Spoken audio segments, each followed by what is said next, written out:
Welcome, Precept Step Scholars, as we continue to try to learn all the commands that God has for us by studying the Torah portions.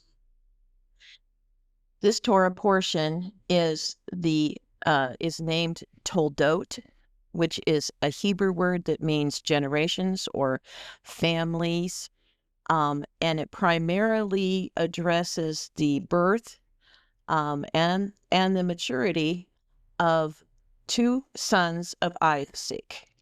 Isaac and Rebekah in the last Torah portion had just gotten married, and were husband and wife now, and they have twin sons named Jacob and Esau, and there's a picture of them here.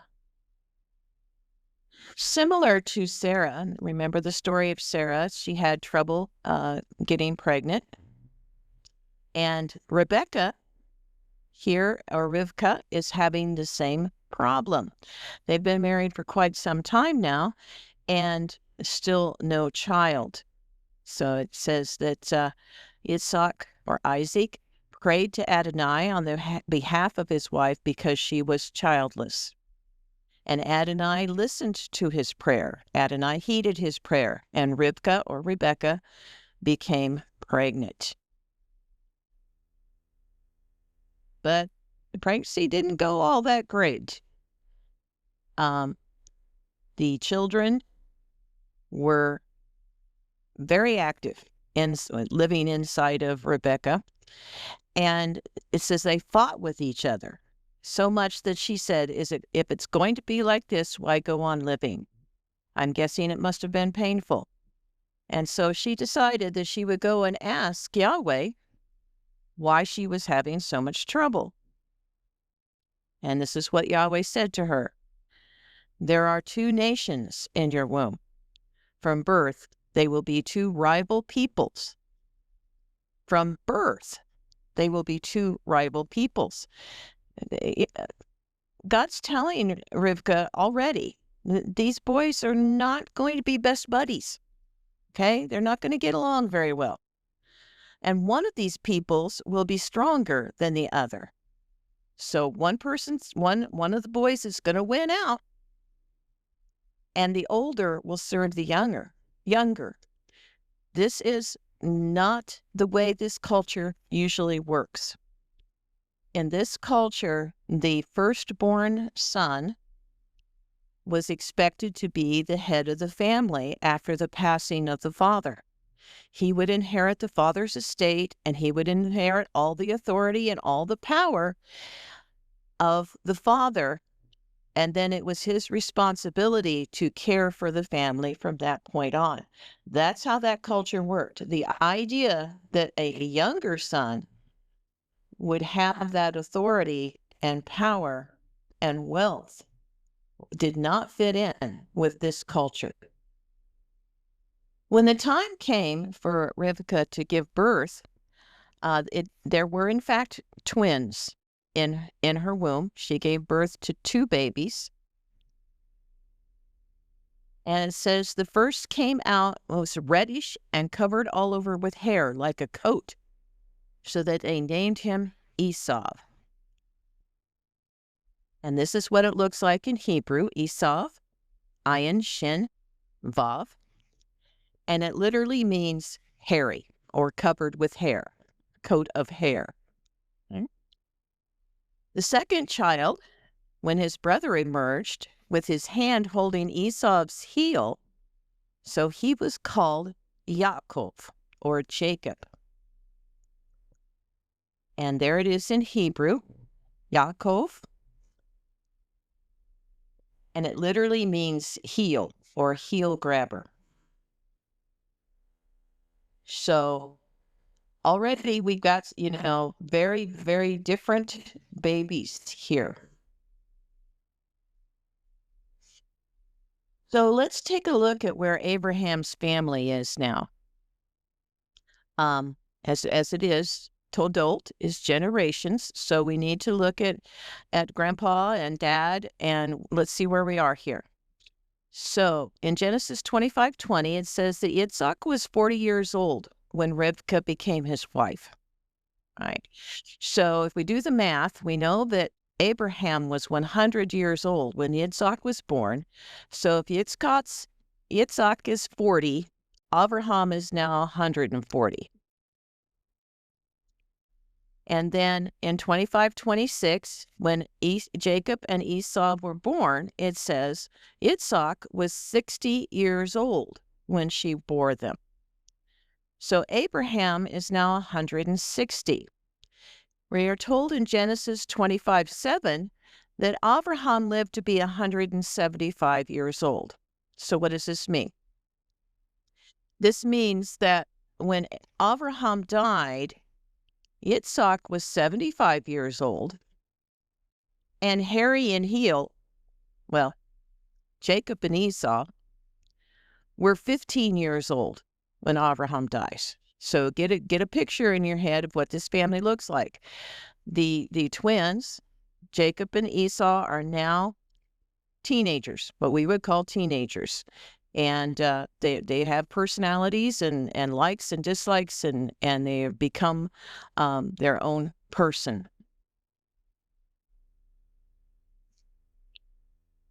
Now the boys grew up, and Esau was a skillful hunter, a man of the field, while Jacob was a quiet man, dwelling in tents. Isaac loved Esau because he ate of his game, but Rebekah loved Jacob. All right, so we already see that the family is getting divided here. There's some definite different directions that everyone is taking. And Esau being a skillful hunter, a man of the field, the picture pretty well depicts him. And that's pretty easy to understand. We understand what an outdoorsman is. It says Jacob was a quiet man dwelling in tents. And we get this idea, and even in this picture, that he was kind of a wimp, maybe. That's just not true. We will see in later Torah portions that Jacob was a very strong and enduring man. It's just that he chose other activities to focus on. And what he focused on was scholarly activities, reading manuscripts, listening to his father's tales and his stories about God and what had been passed down through the generations from Adam. Had been these stories and knowledge of God had been passed down. And Jacob was interested in learning those things. And remember, he had 15 years with his grandfather, Abraham, to learn all that Abraham had learned from God. And to hear the story of Isaac almost being sacrificed, etc., and the visits of the angels and the stories of Sodom and Gomorrah and Lot. These were the things that Jacob was interested in.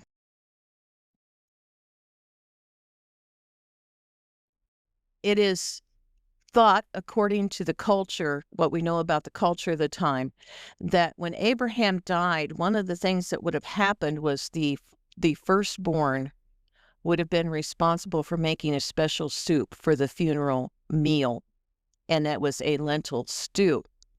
So the Bible does not record that, and we're drawing that conclusion from what we know about the culture.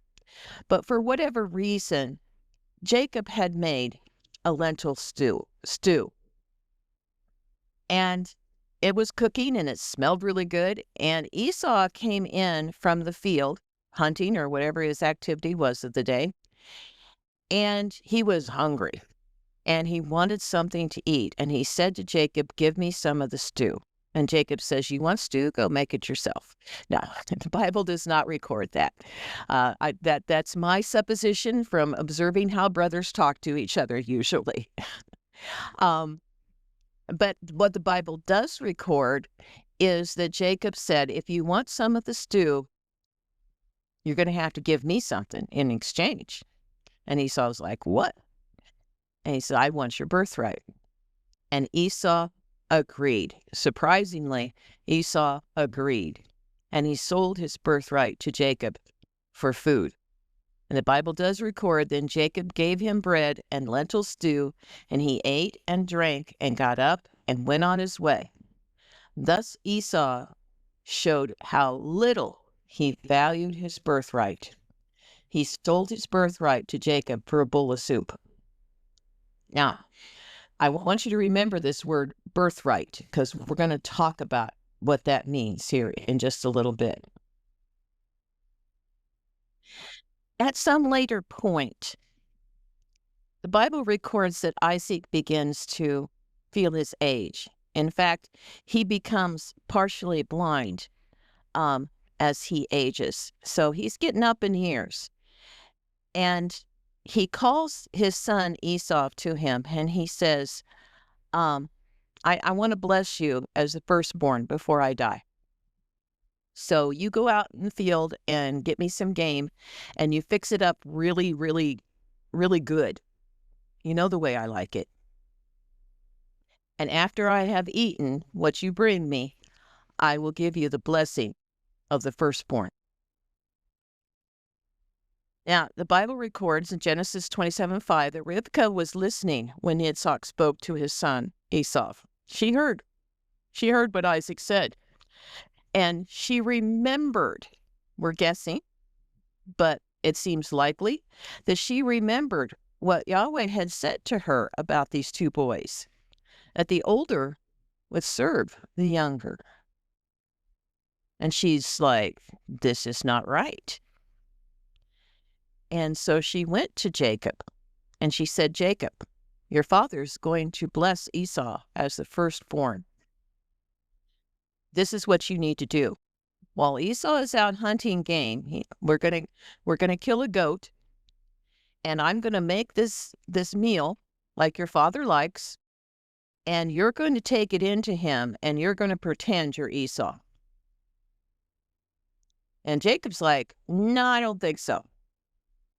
I mean, what if he realizes that I am trying to deceive him and I bring a curse on myself? And Rebekah said, don't worry about it.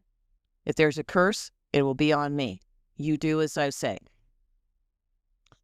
And he said, but he's going to figure out it's me because Esau has a lot of hair and I don't. And so when they killed the goat for the stew, they kept the skin and they put the skin on Jacob's arms and hands and any place that they thought his father would feel, so that he would feel hairy to his father. And they also put some of Esau's robes on Jacob so that he would smell like Esau. And he took the stew that his mother made, and he went into his father Isaac. And Isaac says, who's there? And Jacob said, Esau, your son. And they go back and forth a little bit. Isaac's not sure. Says it's the voice of Jacob, but it feels and smells like Esau.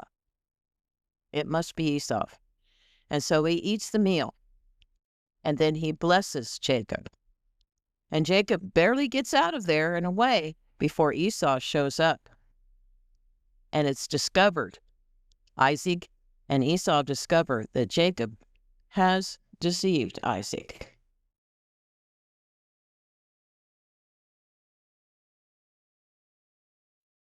And Esau is very upset.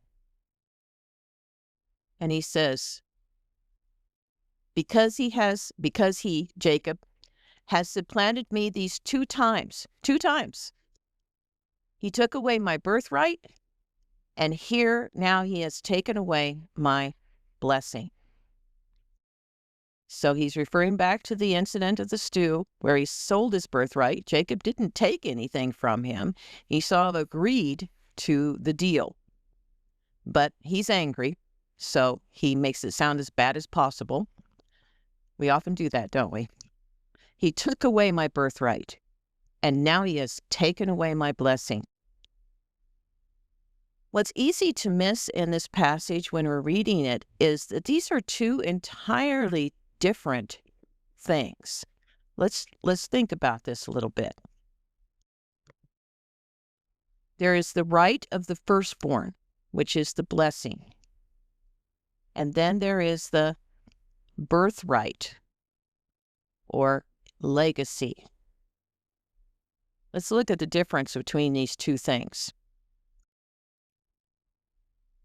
The right of the firstborn, the blessing that Isaac said over Jacob when he thought he was Esau, is recorded here in Genesis 27, 28, 29. So may God give you the dew from heaven, the richness of the earth, and grain and wine in abundance. Right? Basically, you're going to have everything you need. Lots and lots of food, lots of wine, and God is going to bless everything you set your hand to do. And many peoples serve you.